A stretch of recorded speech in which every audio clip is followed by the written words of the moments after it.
nerved me.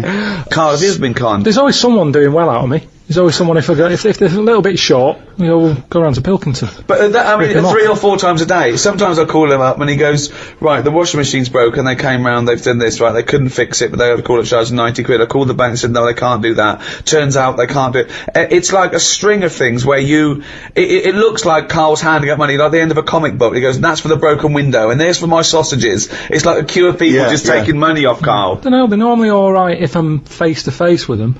Really? Yeah, if I can sort of, if I can go in a place, but a lot of stuff now is done on the phone. Yeah.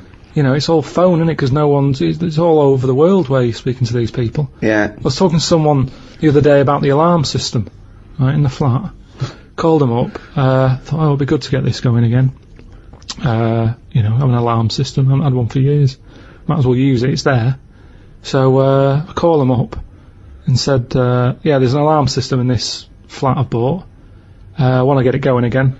What's the situation? So they took a load of details and stuff, and they said, right, what you have to do, it's 400 quid a year. I said, what? So 400 quid a year. I said, what's that for? He said, if the alarm goes off, we can guarantee that a copper will be there in like a minute and a half.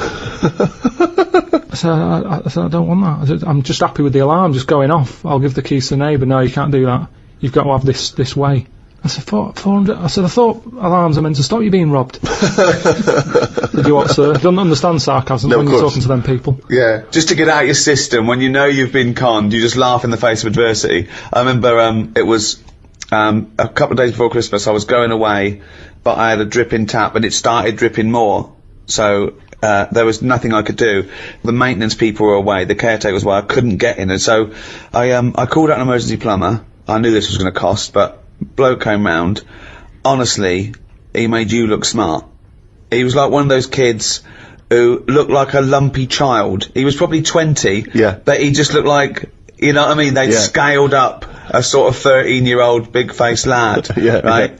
And he came in, and he didn't know how to stop it. He couldn't unscrew it. He went, I don't know what to do.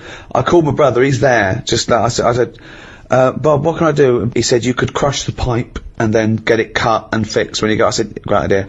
So I said to the plumber, I said, can we crush the pipe? Oh yeah, I'll go and get a tool. We went down the van, came up with this thing, like a fat sort of little pair of pliers. He wasn't strong enough. So I went, I had to go. I said, well, how do we both do it? So we both put our hands on it, and we managed to crush the pipe, flatten the pipe, cut it off.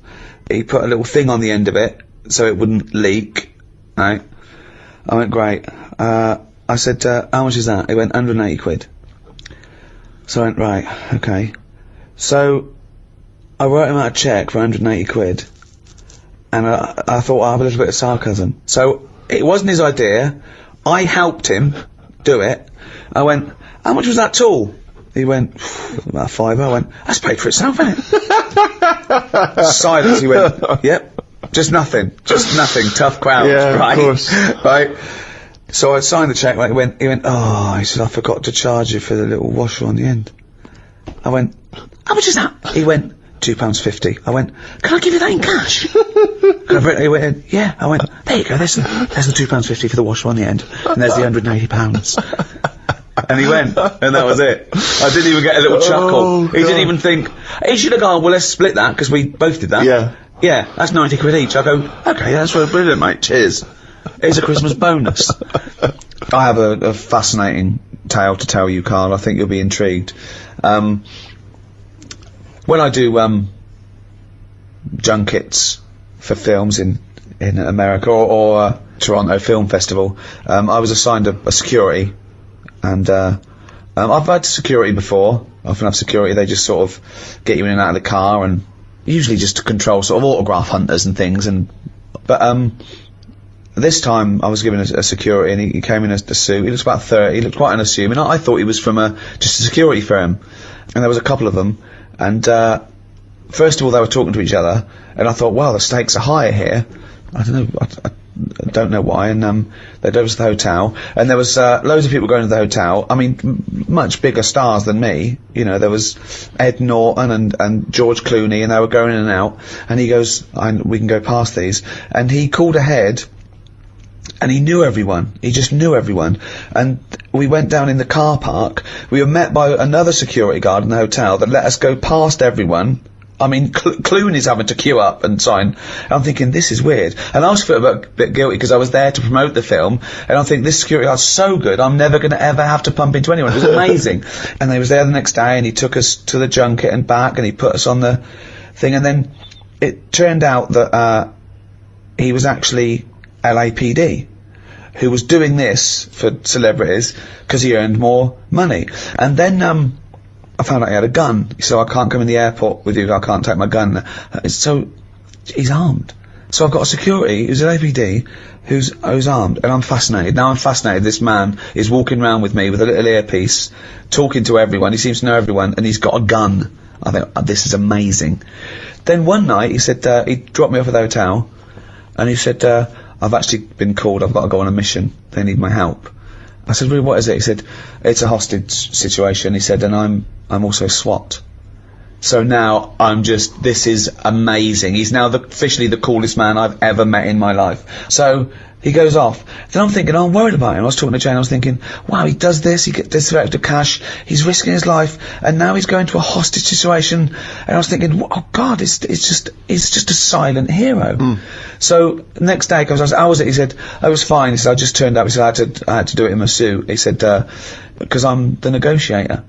What? So now he's an armed security guard who's an LAPD, who's special SWAT, and he's one of 9 negotiators in LA. We're in LA now. We'd come from Toronto, went via New York and LA. So I went, oh my God. And I just asked him questions for 2 hours. So the first thing that happens is, so someone runs in with a hostage. This guy, who's just a kid, who was 19, he'd done a robbery. He'd panicked and he'd run away. The police were after him. He ran in and he took his kid with him. It was just a 3-year-old kid. Okay, that often happens. Most hostages that people take are their family because it's all they've got, and they go, I'm going to kill my wife or my kid and that, and they don't mean it. They're not going to, but they need a hostage. They've got a gun. So he talks to them and he says things to them like, you know, you didn't mean this to happen, did you? They went, no, I just. He said they got out of hand. It just got out of hand, and he has to let them trust him because they've got a hatred for the police. Of course, they don't trust the police now. And the first thing he does is call the phone company and say, what's the number of this address? He goes, change it by 1 digit. So now only he can call that number, because of course you can't have an engaged signal.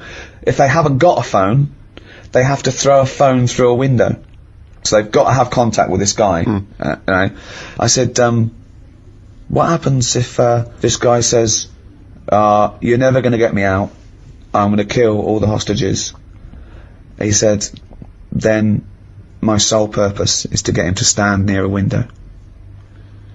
I went, wow. Now apparently there's a police marksman ready, of course, if they think they've lost him. The important thing is you've got to take him out because you've got to protect the innocent. So how they shoot him is they shoot him in the top lip, and it takes out the brainstem, so there's no reflex. And I'm just being absolutely, I'm captivated. What do you think of that, Carl, as a job? It's amazing, isn't it?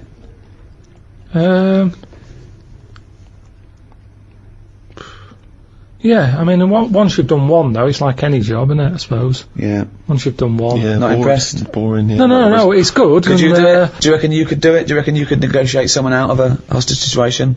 Well, I With your think in one of dulcet them tones? things, there's nothing you can do. It's like, it doesn't matter if it goes wrong, because Well, it you does. did your bit. No, it's like being a vet, isn't it?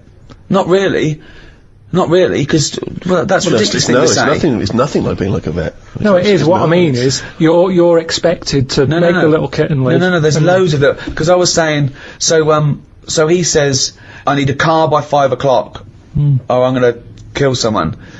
He then makes sure that he doesn't kill anyone, but he makes sure that car doesn't come till 5:15.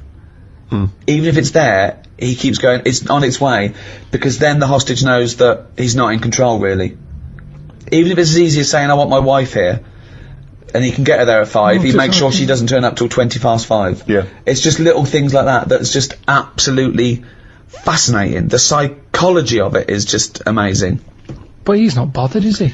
if He it's is 15 bothered. minutes late. He is, because he really takes a bit, he empathises with these guys, and he says, no, you've got to understand. No, He but the says- fella in the house with the gun, yeah. he's not going anywhere. 15 minutes either side doesn't matter.